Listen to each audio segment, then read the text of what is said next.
Hi, magandang umaga sa inyo mga kasawi. Kamusta na po kayong lahat? Naway nasa mabuti kayong kalagayan at mag-iingat kayo palagi mga kasawi na anong tatlong ugali na bakit napapamahal sa'yo ang isang babae. Pakinggan niyo to mga boys, baka isa ka sa merong katangian na ganito.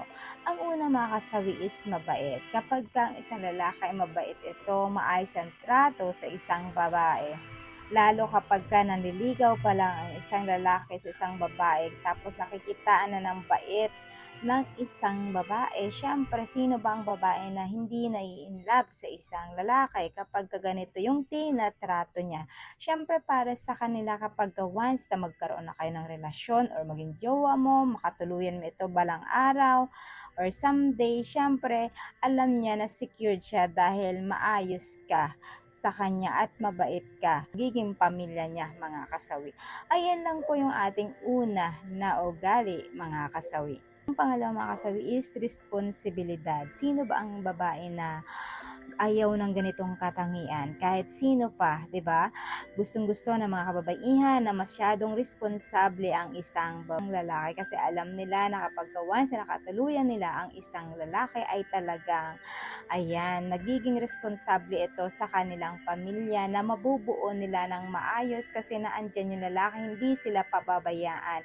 At higit sa lahat, sa kanilang mabubuong pamilya na alam niya na secured yung magiging future ng mga anak niya kapag ang isang lalaki ay masyadong responsibilidad ito, mga kasawi.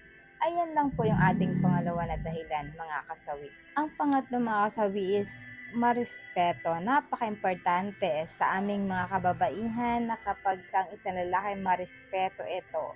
Siyempre, sino ba ang aayaw sa lalaking marespeto? Lalo kapag sa pamilya mo, yan, nakikita mo na ng marespeto, ayan, marunong siyang makisama, lahat ginagawa niya.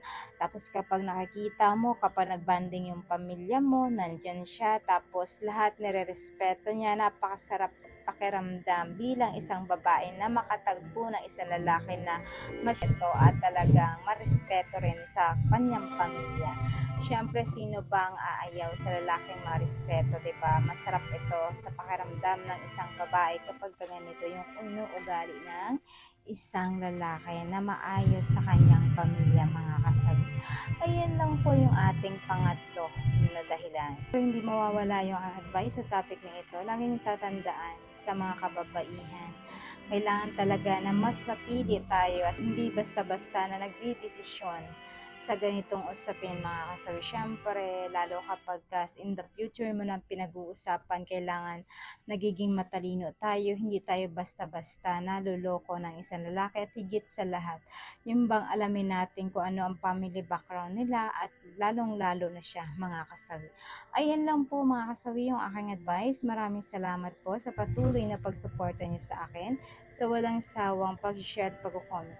Sa mga hindi pa po nakapag-subscribe mga kasawi, pwede kayong mag-subscribe, pwede na rin kayo mag-follow para updated kayo sa topic ko araw-araw. Magandang umaga mga kasawi. Mahal kayo ng inyong advice.